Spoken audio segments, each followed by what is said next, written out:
Yes, welcome along to Good Morning Cheltenham for day 3 of the festival. I'm David Jennings and we have reached the halfway mark.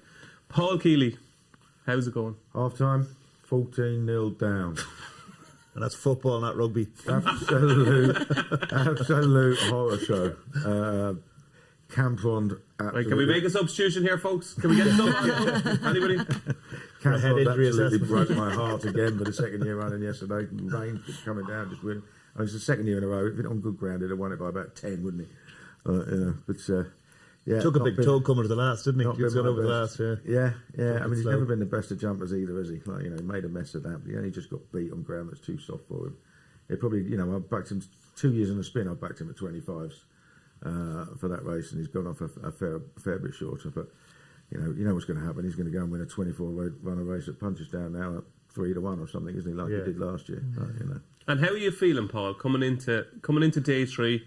Obviously, you've had a tough 2 days, but are you kind of thinking we're only at the halfway mark? Yeah, I mean, it's hard to stay that positive, especially when a lot of your anti-post bets are contingent on the ground being better than it is, and that's a little worry. I'm hoping that the changing courses will mean that it's not that bad. But I mean, it just drizzled and drizzled and drizzled last night non-stop, didn't it? They said they only got 4 mil. I was quite surprised by that. So we'll have to wait and see how it rides, but. Obviously, we'll be talking about the opening race soon, but I backed Banbridge at 16-1. He went down to as low as 7-2. He's out to nearly 8 now, and we'll probably drift again because he's a horse that wants good ground, especially at that trip. Okay, we need a bit of enthusiasm here. So Sky Sports Racing extraordinaire, Kate Tracey joins the party to add a bit of glamour to the show. Oh, a bit of glamour. Thanks for so joining much. us. No, it's a pleasure to be here. It really is. No, how was your week so far? Good. Yeah, betting perspective, good. Yeah, Marine Nationale got me off to a good start. Real Wacky yesterday was not too shabby then either. But slight disappointment from the personal perspective. My petal week's been Dino Blue. Yeah, so for people that don't know, in our spare time, a little nixer for Willie Mullins, Kate Tracey helps out with the Close Sutton team. I know, to be fair, it's a shock to the I'm an indoor girl nowadays, so it's been a shock to the system this week, getting back out and actually grafting away. But yeah, she was my pet then all week, and geez, they smashed her yesterday before the off as well, and she came back with 2 fences as well, and got beat then by Mascada at a big price, who heavy ground mudlark. But yeah, that was slightly frustrating. Apart from that, betting perspective, great. Excellent. There we go. We're back on an even keel now. And Paddy Power from our sponsors, Paddy Power. You came in this morning with a big smile on your face. Well, you have to. So company-wise, absolute disaster. But who cares? Because we make enough money during the year anyway. Do you know what I mean? But more importantly, personally, I backed 2 winners the first day and 3 winners yesterday. So I'm flying it. So I am. Beautiful. I am the jammiest man in Cheltenham though, because it's kind of like Asher. Asher just back that because I don't know what I'm going to back in the race. I just pick something last minute and happen to win. And from not that it matters, obviously, not that it matters, but from a company perspective, how bad has it been? Terrible. Like Honeysuckle alone was. I mean, Honeysuckle's a weird one because she's unlayable for the pros will always be against her, but the weight of public support is bigger than that. So that's why she still shortens, even though all the shooties say I'm laying Honeysuckle, but she still shortens because it's just the weight of money because she's so popular. So she was like about £1 million. That's just by herself, and then that's without the multiples and everything. And then yesterday again, you're just going almost most of the races. Yes, you look at it afterwards and you kind of go, could have backed that, could have backed that, could have backed that. So it's just one of those days where. 2 of those days but it does make you feel, I mean, this is bad for you, Paul, but it does make you feel that it has to turn. I mean, it always ends up going one way and then the other, doesn't it? It's always the case when you're a punter and you're losing, that you end up in company with somebody who's gloating about how good it's going for them. Yeah, exactly. Well, there you go. I said you seem very happy for me anyway. So just a quick reflection on yesterday before we preview all the action today. Paddy, we'll start with you. And Ergamine was the star of the show. A bit like last year, we were building up to this, big rematch between Editor Legit, Edward Stone and Energamine. Last year, we were hoping it was Shishkin against Energamine, and it was just a little deflating for, I suppose, Edward Stone backers. But he did his thing, didn't he, Energy? He was brilliant. I was like, you're all over Everstone, weren't you? So thanks, Paddy. Thanks for reminding me. He was my banker yesterday. He embarrassed me, the family, and everything. So but I was the same, and he didn't turn up. Like, he was from early on, he was in trouble out the back, and you're kind of going, okay, that's not great. But at the same time, I don't think it would have mattered because Energy was so good and just didn't miss a twig and jumped well. Obviously, relished the conditions, and won as easy as it was one of those races afterwards where you're just going, I'm a bloody idiot. You know that? I'm just an idiot. Like, it was so simple. Won the race last year. The ground came right. The market spoke in his favour. Paul Townend has been singing about him all week. Like, we're idiots, like. I know. Aren't we? I wouldn't like to comment. Good, Kate. Good. That's good. Obviously, yesterday, first race, Impere Pass. Now, as Paddy knows, I did plenty of preview nights, as did you, Keels. And the one horse, the 3 words, every single preview night, Impere Pass. And yet, in the lead up to the race, nobody wanted to back him. He was a massive drifter. No, and I can't really understand why. I mean, Amy Morrissey, who rides and looks after him, we were sat there in the canteen in the morning, and it was coming up then on the TV screens previewing the race, and she said, but he's beaten nothing. Like, I don't know what he's beaten. And yes, he's gone to the Moscow Flyer, and we associate that race with Willie's best Supreme hopes normally. So, but he always shaped as though he wanted that step up in trip. But yeah, she was sort of saying herself, I don't know why he's the price that he currently is. But when you look back at it and you see that dear old Hermes Alem was centre fifth favourite against the Irish, you are sort of thinking, oh, okay, the market didn't quite price that one up accordingly. But God, he was so impressive and coped with the ground brilliantly. It was strange, wasn't it? Because after the Irish had the first 8 in the Supreme, Hermes Alem went on a massive drift and was 9-2. I was about to say the same thing. I mean, in hindsight, when you think back, the Supreme was so Irish dominated, like the whole way down, wasn't it? Like, so you got it. Even though Hermes Allen had done everything right in theory, the English novices have to be miles behind, don't they? Yeah. Any other takeouts from yesterday before we move on? What a story. John Kealy, 86-year-old John Kealy, and 18-year-old John Gleeson teaming up to win the bumper with a dream to share, Paddy. Like, this is fairy tale stuff. A legend of the game, John Kealy. He looks about 56. Yeah, it was great to see, and like racing keeps delivering these fairy tales, and maybe we're all a bit insular because we're all in the bubble type of thing, but he gave the horse a great ride as well up the outside, and good bit of race ride and a really cool head on him for a young lad. And you got to say fair play to JP for keeping him on the horse, because obviously it was owned by his dad, but then sold to JP before Cheltenham.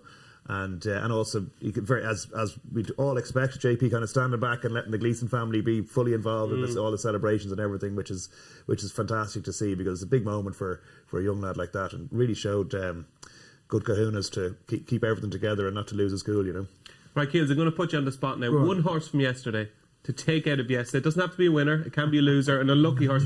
One horse that you took out of yesterday that you said, that horse I'm going to back next time. Well, I mean, Cam Vonda punches down, obviously, but I do think Impere Pass is comfortably the best novice hurdler around. I think it's very, very good. I know Marine Nationale is good too, but I was blown away. Sickened as well, obviously, because I backed him for the Supreme at 14s. I'm pretty sure he'd have won that as well. He's a very, very good horse. Okay, the best novice around Impere Pass. That was yesterday. This is today, and we want to find you some winners on day 3 of the Cheltenham Festival. So we are going to kick off with the Turner's Novice Chase. And what a race we have in store here. It is the banker for so many Irish punters, for so many any punters. Mighty Potter is the real deal, we think. But will he be the real deal in the Turner's Novice Chase? At the moment, he's your 4-5 favourite with Paddy Power. 130 appreciated. It is 8-1, a massive drifter, Brambridge. Stage Star is in there at 8-1 as well, and it's 12-1 bar. Paddy Power. Mighty Potter, 4-5. Is it a bit of a ridiculous price? It's probably not on what we've seen, because Mighty Potter has been there and done that. But because we're racing fans, we are generally idiots, and we prefer potential rather than what we've actually seen actually happen in the past, right? So I'm a massive Appreciated fan, because you hear the stuff like works amazingly at home and all that kind of thing. I saw with my own eyes Appreciated run not terribly, but get well beat at Leopardstown. But at the same time, I'm willing to ignore that and believe the hype instead. And I think Appreciated could be one to really turn up this day and give Mighty Potter a proper fright. I think I could totally understand why Mighty Potter is a short price favourite. Touch of odds on is probably about right on what we've seen, but I think Appreciated might just turn up the books today. Oh, a bit of an upset in the opener for Paddy. Appreciated 130. Kate, you're close to the Cloysutton camp now, right? You're in the circle with Appreciated. What are you expecting today? Him to win, hopefully. Yeah, he turned up there yesterday, but halfway through racing, the Thursday runners all appeared, and he is just a monster. He was always a big horse, but gosh, he hasn't half-filled that frame. So when you sort of appreciate it being a 9-year-old, and you know that that's an anomaly when you're looking at a race of this nature, you sort of think, well, a horse of that age in a race like this, is that really going to be a perfect fit? But when you see the size of him and you realise, well, still how lightly raced he is because of those previous issues, you can fully understand it. And Mighty Potter, again, as Paddy said, like, because we're racing punters and fans, we are generally idiots, and I may well be that because of Mighty Potter, because despite everything that tells me this is probably a fair price for him, I just want to take him on. There's just a niggling doubt I have about him. I don't know if it's because of his jumping style, the way that he just misses a few, the way he kind of latches on. There's something about him that, even though the Gordon Elliott team talk about him as their Gold Cup candidate for next year, there's just some bit of doubt about him. So given that price with a bit of doubt, appreciate it. The step up and trip, I think he's a better jumper as well. So yeah, have to go with the big horse. Wow, 2 votes for Appreciated, and I think I'm going to make it 3 as well. I think the interesting thing about Appreciated, and I know you can't judge horses by how they work at home, but I remember doing a preview night with Paul Townend a couple of weeks ago, and he said to the crowd, you have no idea how good this horse is at home. He never comes off the bridle, and he just thought at Leopardstown, because he never ever comes off the bridle at home, and he's such an astonishing, awesome workhorse, that it was such a shock to the system in the race when Dysart Dynamo obviously went a million. And he was just like, oh God, what's going on here? Because he's so used to being on the bridle. And I know Ruby does, and Paul, and Willie thinks that race is going to make a man out of Appreciated. But Paul Kealy, he does have a long way to go to get up to the level that Mighty Potter has achieved over fences. Yeah, he does. I mean, look, that Dublin Racing Festival win was really, really good. I suppose you can pick holes in it. Adamantly Chosen didn't run so well in the Brown Advisory yesterday, but he just beats everything he's been beating everything that's been put against him pretty easily, hasn't he? And I think he's very good. Now, I wanted to take him on because I thought, in the hope that we get a normal bit of spring ground. I think he wants soft ground, but he's got that. There was, his flop last year. There was talk, there was rumours going around that he hadn't travelled over so well, and which turned out to be true. We haven't heard anything like that this year either. Obviously, he ran through a rail on the way down to the start last year as well, didn't he? So, assuming he behaves himself, he's very, very much the one to beat. I'm still going to be screaming home Banbridge, but how worried are you? Very, very, because I think he's a genuine good ground horse, and that's the problem. He's got something like 18 lengths to make up on Mighty Potter from earlier form on soft ground, which on good ground I give him a chance because he's the horse that's 2 from 2 at Cheltenham. He won the Martin Pipe last year. He won the Arkle Trial in November, both on a decent surface, and he jumps really well out of a decent surface. He'd probably be a much better jumper than Mighty Potter on good ground, but I worry about him getting home at the trip on soft ground, and I don't think he particularly wants soft ground anyway. Is there any chance whatsoever you will back Mighty Potter today? No, I don't bet at those prices. Too short? I don't bet at those prices. I'll let him win. But he's the most likely winner. I'll still be 14-0 down. Actually, I've backed Banbridge, so it'll be 15. You had an extra point. So there you go. You see our selections on your screen there. It is 3 votes for Appreciated. It's just a price thing with me. I think even at 130 each way, I know you're only getting a little bit back of the place money, but I think he's guaranteed to finish in the first 3. I think he's a big, big player here, Appreciated. 3 votes for Appreciated, and Paul Kealy, the only sensible one amongst us, goes for Mighty Potter. So before we come to the Pertemps final, which is for me and for the man to my left here, the most important race of the week, let's have a little rewind with Rich Ritchie, Ruby Walsh, and our very own Paddy Power. But are you having serious conversations with Willie and Ruby, saying, I think we should go from the front, or I think we should hold him up, or are you just going I'll keep my head down here? First of all, I've never ridden a horse in my life. Yeah. So second of all, my question when I go into the ring is, what are we doing here? Yeah. What are the tactics going to be? I'm asking. I'm certainly not telling. I'm sure there's other owners who have views. Yeah. I know some that have views and might be involved, but no, in that yard? Yeah. No. I'm a receiver of instructions. I'm not a giver of instructions. Okay.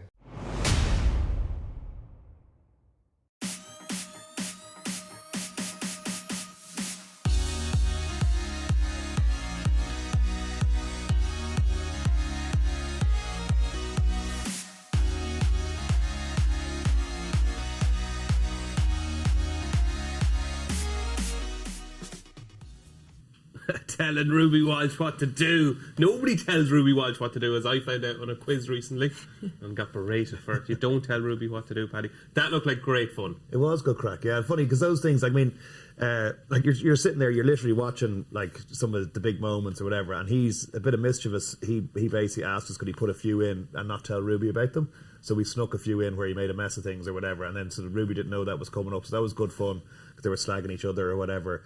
But obviously a very strong relationship there, and yeah, it was a privilege to talk to him. Like he's a totally sound man, like really sound. Because I mean, you know, he's a big owner. Like over the last number of years, he's had plenty of winners at Cheltenham and stuff like that, and a big kind of what's the word?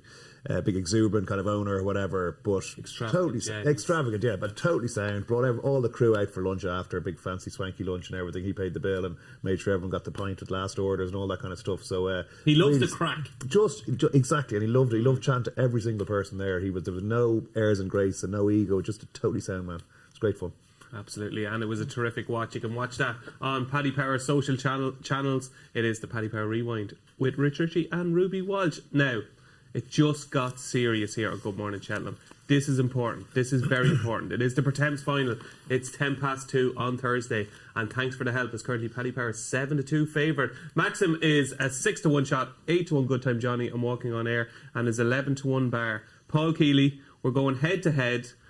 Our banker of the entire Cheltenham Festival runs in the Pertemps final. Take it away. Yeah, we're mad having bankers in a race like this, aren't we? You know, I've been all over Antalya for ages. He finished third in that qualifier at Cheltenham in October, won by Shoot First, and like Shoot First, who unfortunately for anti-post fronters hasn't made it, and the fourth Salvador Ziggy, they haven't run since. Had his mark protected. He's only once finished out of frame in a handicap, and that was when he unseated very early on.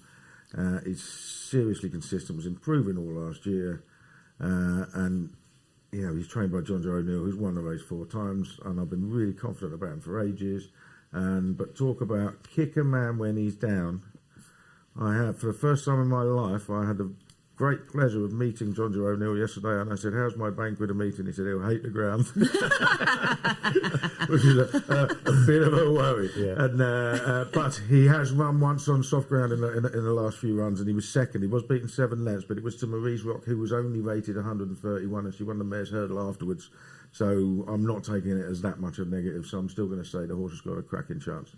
So it is on Cheltenham for Paul Kealy. He's been talking about him for some time. He's 11-1 with Paddy Power. Each way, banker for you.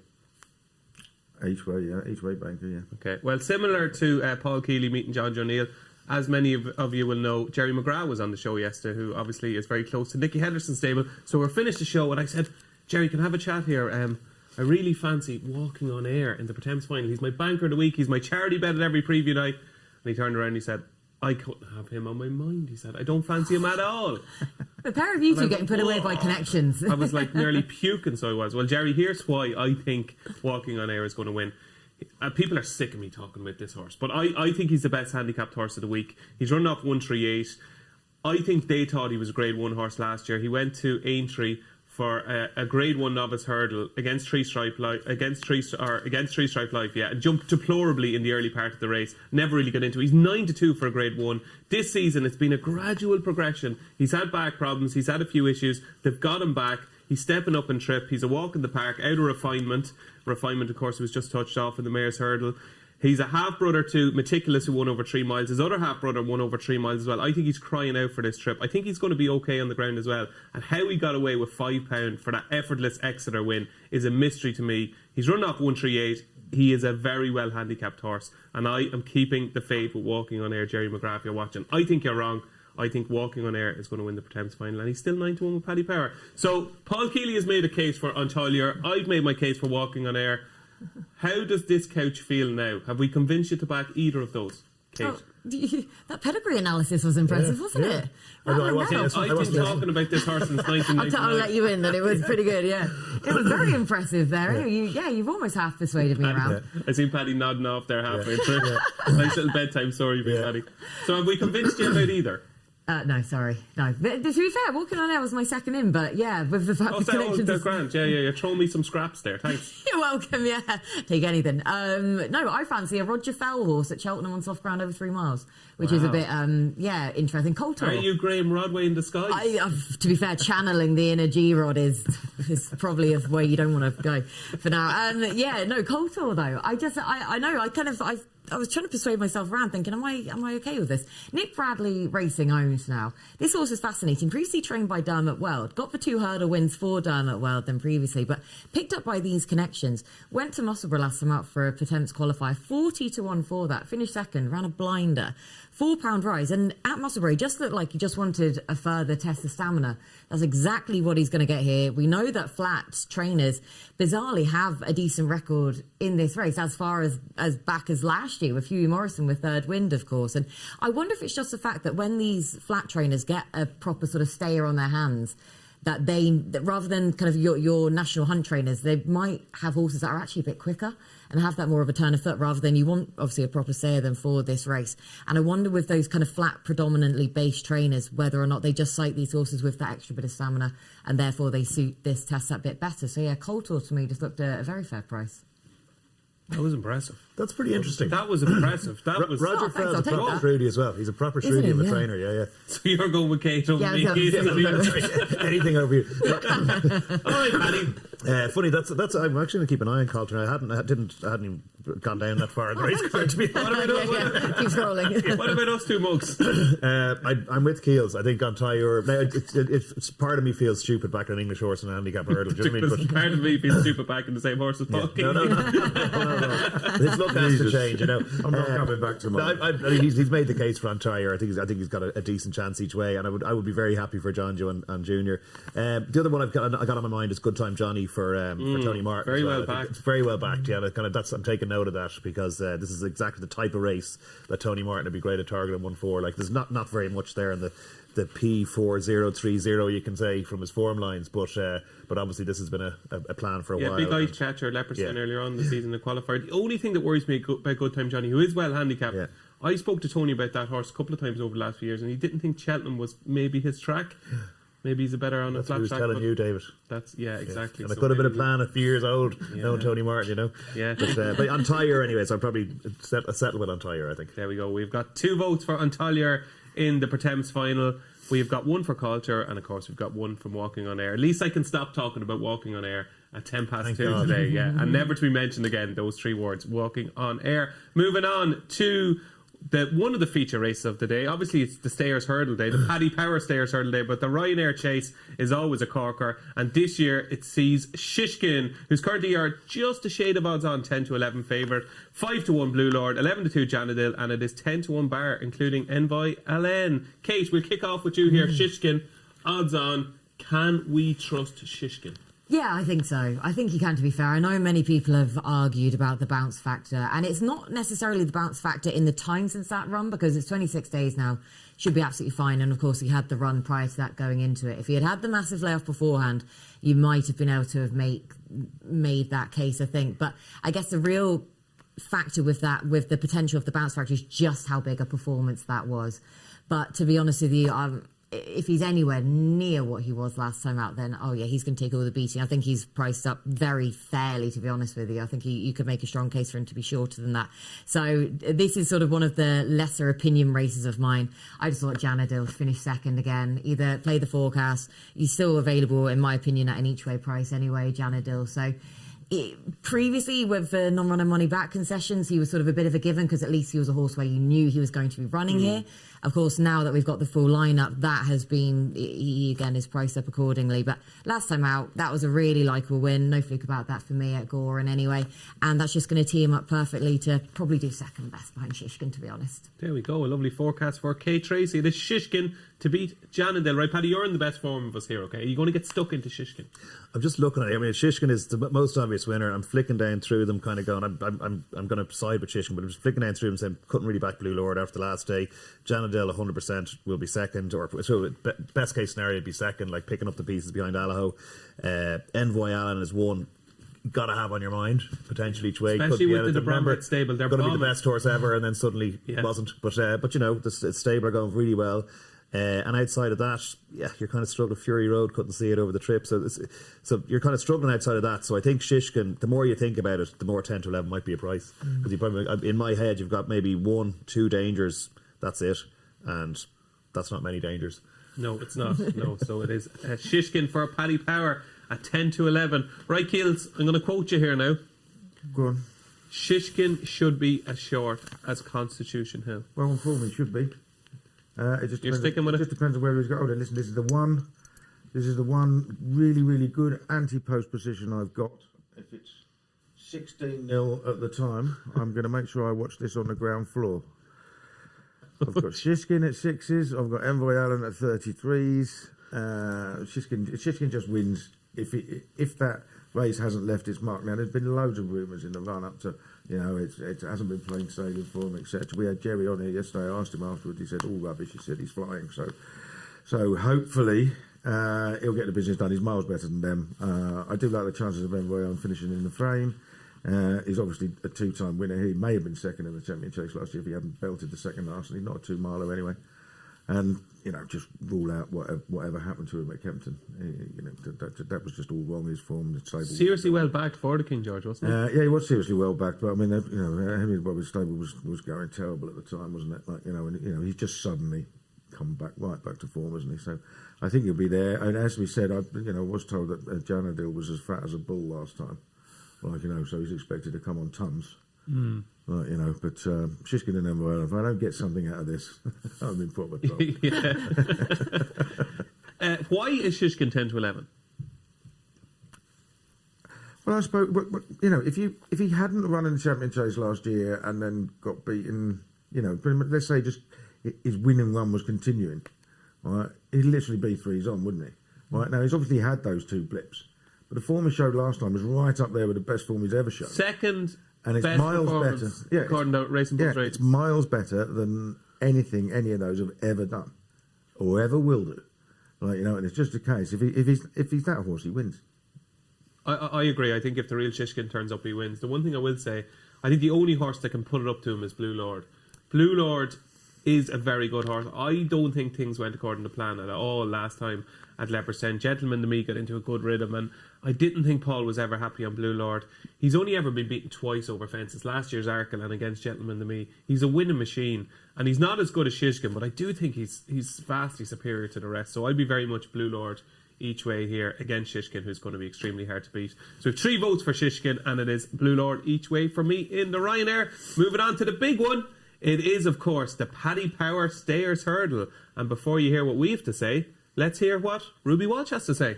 The rain, for me, makes this 2 hoopers.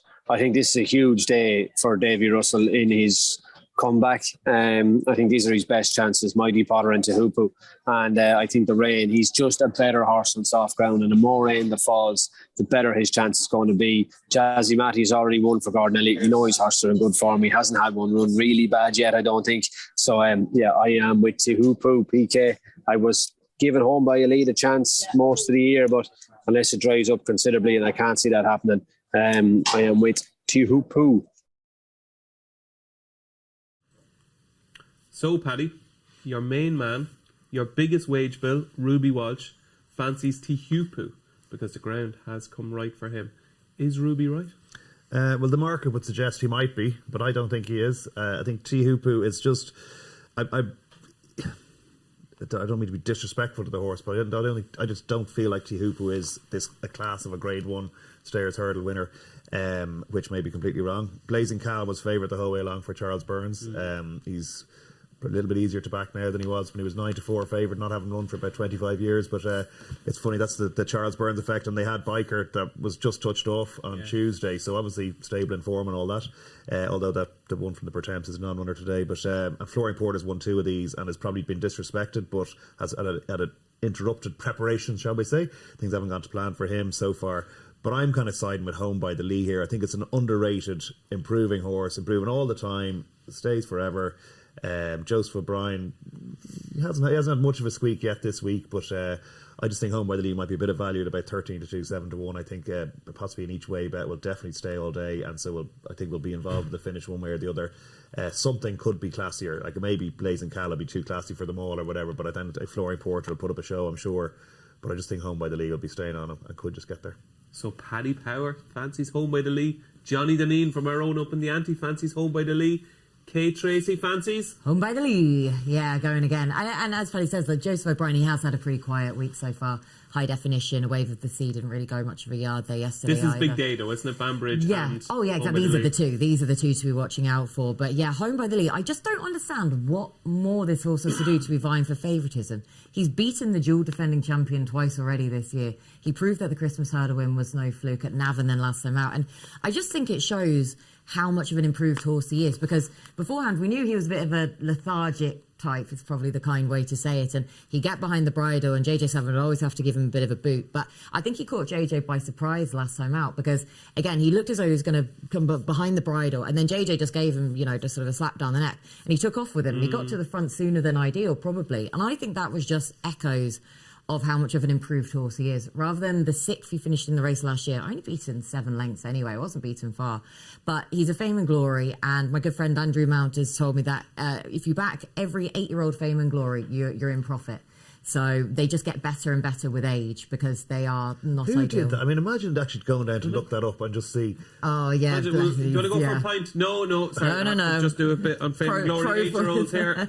What a legend Andrew Mount is. I know, Do you know yeah. what? I wonder, is anyone ever going to check that stat? It doesn't matter if it's true or not. Oh, no, exactly. No. It sounded great, so I lifted it. No cross-referencing there by me. No, not We at call all. it plagiarism in this game. Yeah. Oh, exactly, yeah. Happy to name check where, We trust where Andrew, possible. though. We trust Andrew. We trust Professor Mount. So, yeah, that's what he told me. And it makes sense because Fame and Glories, they're not the most straightforward. So, yeah, Home by the Lee is just a very fair price for me. A case beautifully put for Home by the Lee by Kate Tracey. I kind of fancy Blazing Cal now. I know the negatives leading up to the race, but he's the one horse that I think could be a superstar of the staying division. And the fact that he's actually got to the race now, I think he's probably the most likely winner. I will give a shout out to Ashdale Bob, who loved the ground. Mightn't quite get home, but he's a massive price now, Ashdale Bob. I could see him running a cracker, ran well in the Coral Cup last year. But Blazing Cal for me, and Paul Kealy ran off proceedings in the Paddy Power Stairs. I can see the case of Blazing Car, I can see the case for Home by the League, I can see the case for Flooring Porter, who after all won unchallenged.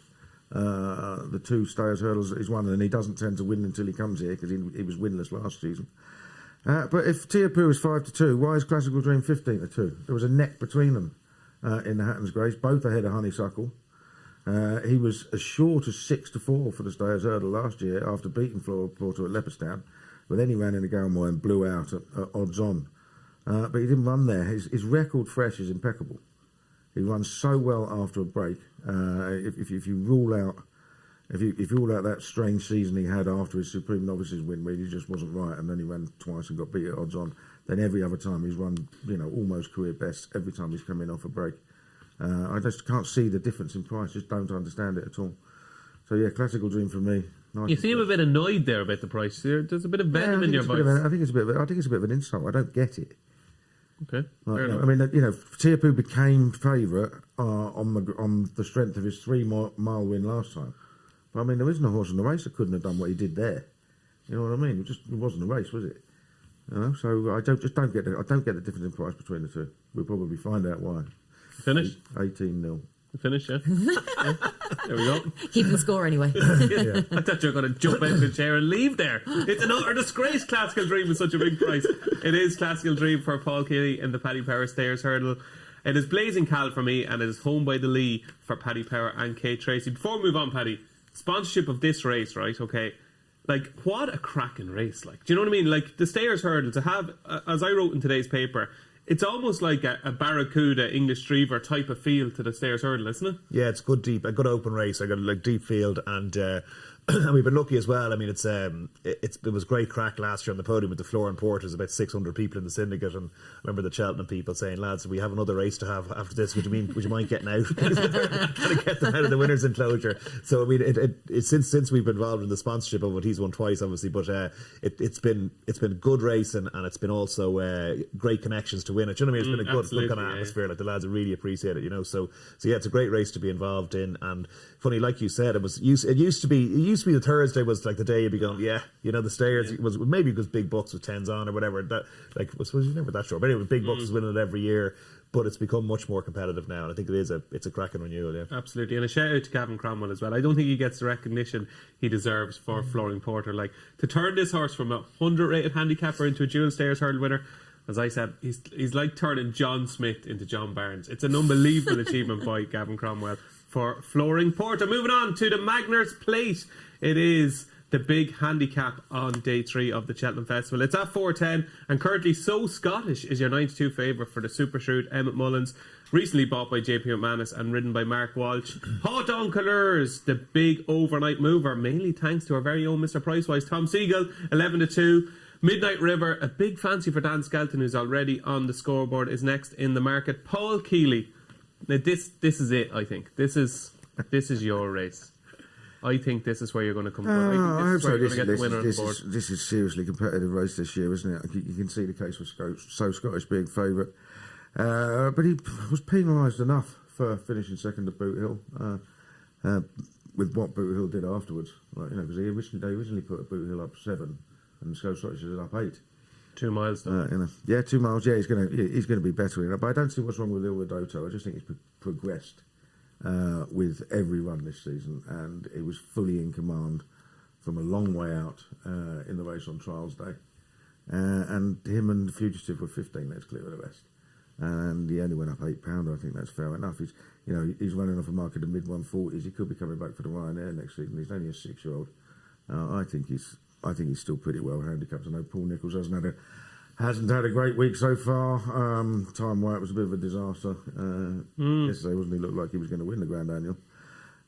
So there's nothing wrong with the horses, and I think Il Ridoto's got a massive chance. And Time White certainly ran better than Time Hill anyway, that's for sure. So it is Il Ridoto for you, and a very shrewd friend of mine, Mark Brennan, former Meath goalkeeper, is all over Il Ridoto, one of his bankers of the week. So there's 2 votes for Il Ridoto.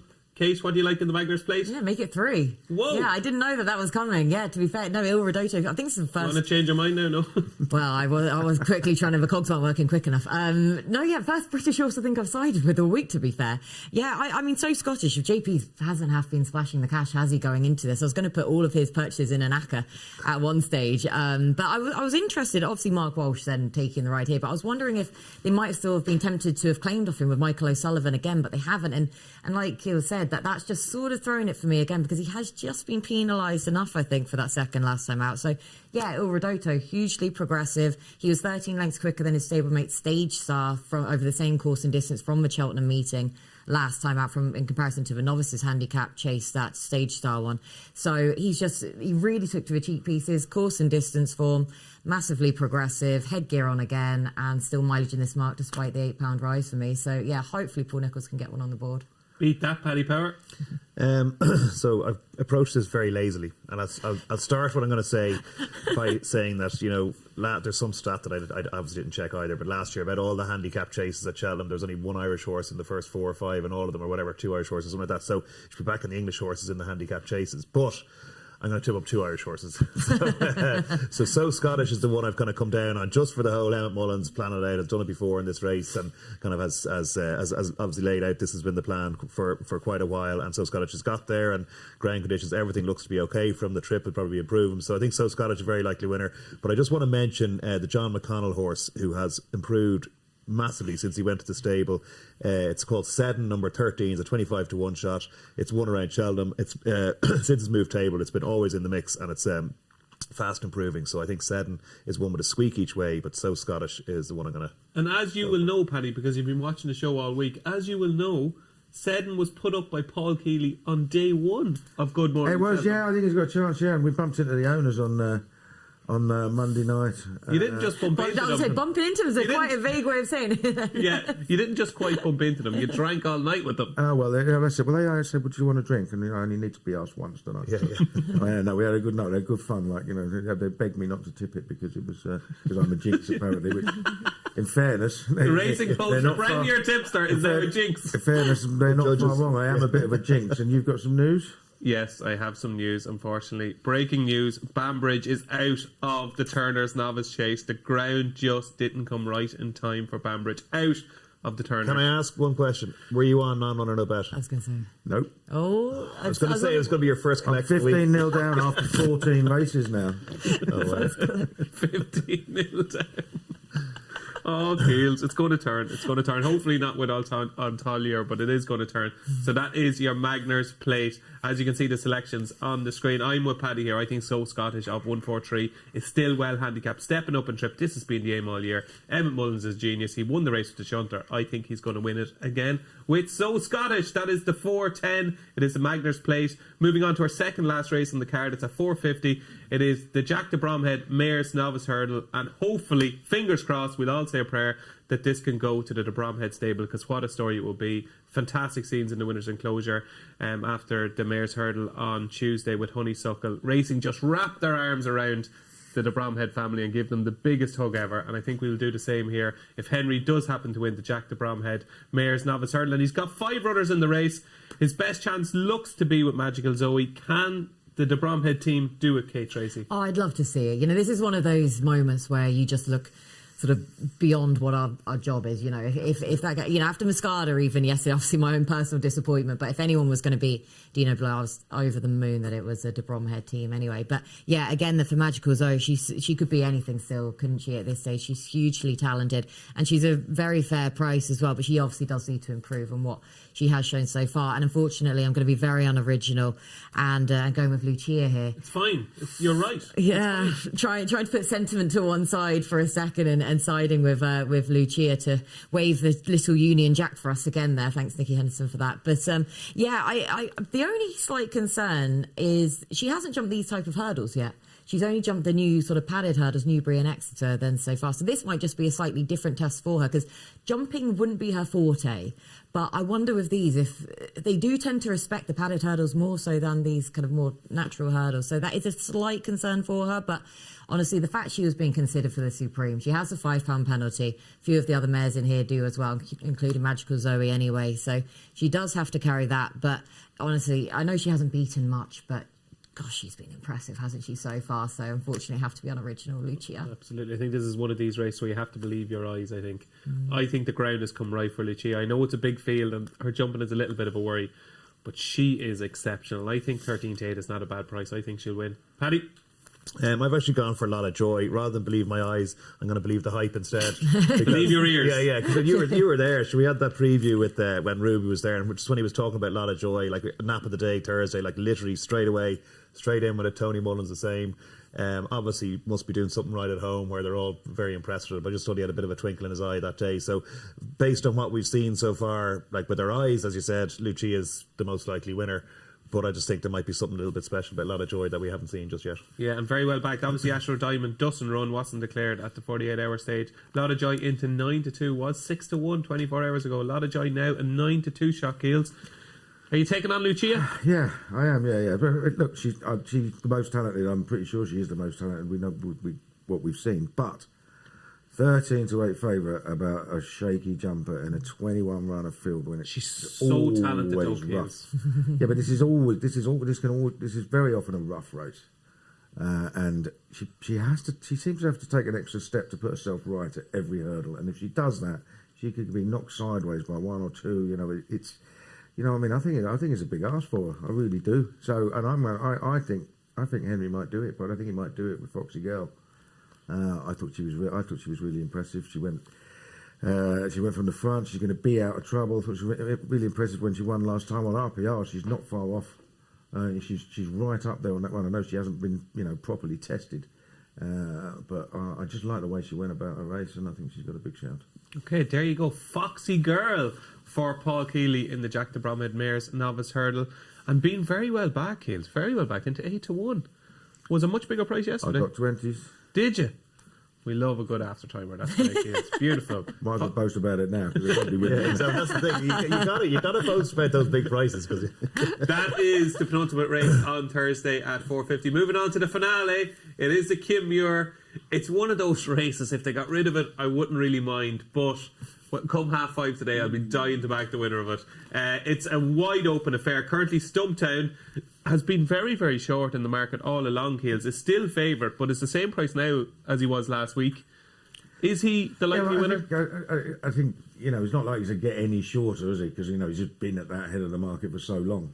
Like, you know what I mean? And it's a fresh market. Everyone's coming in. There'll be far more money punted today on the race than there has been anti-post anyway.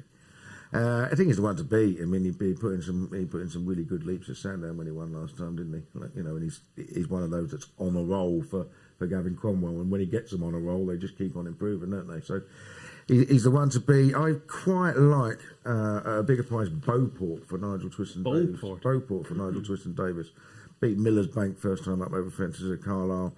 I think the horse he beat next time, Bailey Griffin Crawford, is quite good, but he didn't jump that well that day. But he was better. I know he got beat a fair way by the Real Whacker, but that's not looking so bad now. At Cheltenham the last time, but all his form, he's handicapped on form at 2.5 mile when he wants 3 mile. I mean, one of his best runs last year was at 3 miles in Sandown, and in a valuable handicap hurdle. So now he's going up to 3 miles, £4 lower than his chase mark, £4 lower than his hurdles mark. I think he's quite well treated. That is Beauport. Beauport For the British, for Paul Kealy in the Muir. Paddy?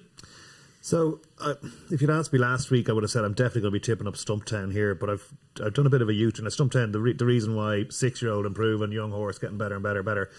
But I've totally come around, and I'm kind of quite strong on Angel's Dawn now.